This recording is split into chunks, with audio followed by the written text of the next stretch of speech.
Hello, আসসালামু আলাইকুম।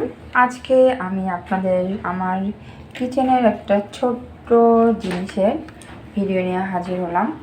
এটা হচ্ছে আমার খুব পছন্দের একটা জিনিস। এটা শুধু আমার না, আমার মনে হয় প্রত্যেকটা মেয়েরই পছন্দের।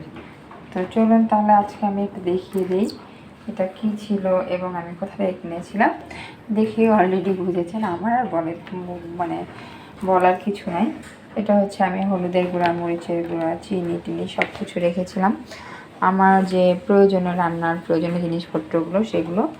আর এটা হচ্ছে সরিষার তেল, এটা হচ্ছে সাদা অয়েল। তো এইগুলো আমি কোথা থেকে কিনলাম, কীভাবে কিনলাম সেটাও আপনাদের সঙ্গে ডিটেলস শেয়ার করতেছি। এটা খুবই সুন্দর। এটা কিন্তু কাচের না, কাচ দেখে হয়তো কাচের মনে হতে পারে, এটা হচ্ছে প্লাস্টিকের। আর এটা ঢাকনাটা কিন্তু পেঁচানো, মানে পেঁচিয়ে পেঁচিয়ে রাখা হয়েছে এবং খুব সুন্দরভাবে টাইট হয়ে থাকে। আমি একটু ভিতরটা খুলিয়ে আপনাদের সঙ্গে শেয়ার করি, তাহলে বুঝতে পারবেন। এটা হচ্ছে ভিতরটা এরকমটা থাকে, অনায়াসে একটা চামচ কিন্তু ঢুকে যায়। তো এটার সঙ্গে চামচ থাকে না, একটা প্রবলেম।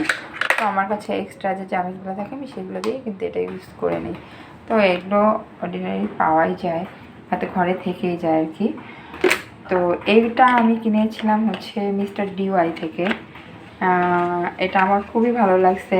আমি সব সময় চেষ্টা করি আমার কিচেনটাকে একটু গুছিয়ে রাখার, বা এইসব জিনিসগুলো আমার খুব ভালো লাগে, একটু আনকমন টাইপের কিছু রাখার। তো আমি খুঁজতে খুঁজতে আলহামদুলিল্লাহ এটা পাই।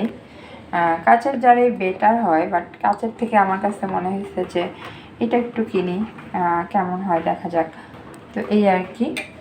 আর এটা ছিল আর কি, এটার দামটা ছিল হচ্ছে 115 টাকা করে। তো আমি এখানে কিনেছিলাম হচ্ছে 12টা। তো দেখা যায় যে 12টা এনাফ। আর এটার সঙ্গে আমি রাখার জন্য এই ট্রেটা কিনেছিলাম। এটা কিন্তু আলাদা করে আমি কিনেছিলাম 400, হচ্ছে যাই হোক 450 টাকা হবে মেবি। এটা ধরার একটা ট্রে এবং খুবই আর কি, এটা একটু বুঝতেছি না এটা মেলামাইন টাইপের নাকি আমি জানি না, তবে খুব হার্ড ইয়াটা ছিল আর কি। তো যাই হোক, ভিডিওটা ছিল এই পর্যন্তই। তো আপনাদের কেমন লাগলো ভিডিওটা এটা একটু আমার কাছে বলবেন। আর হচ্ছে জারগুলো কেমন হয়েছে সেটাও কিন্তু কমেন্ট করে জানাতেন ভুলবেন না। তো ঠিক আছে, সবাই ভালো থাকবেন, সুস্থ থাকবেন। আল্লাহ হাফেজ সবাইকে।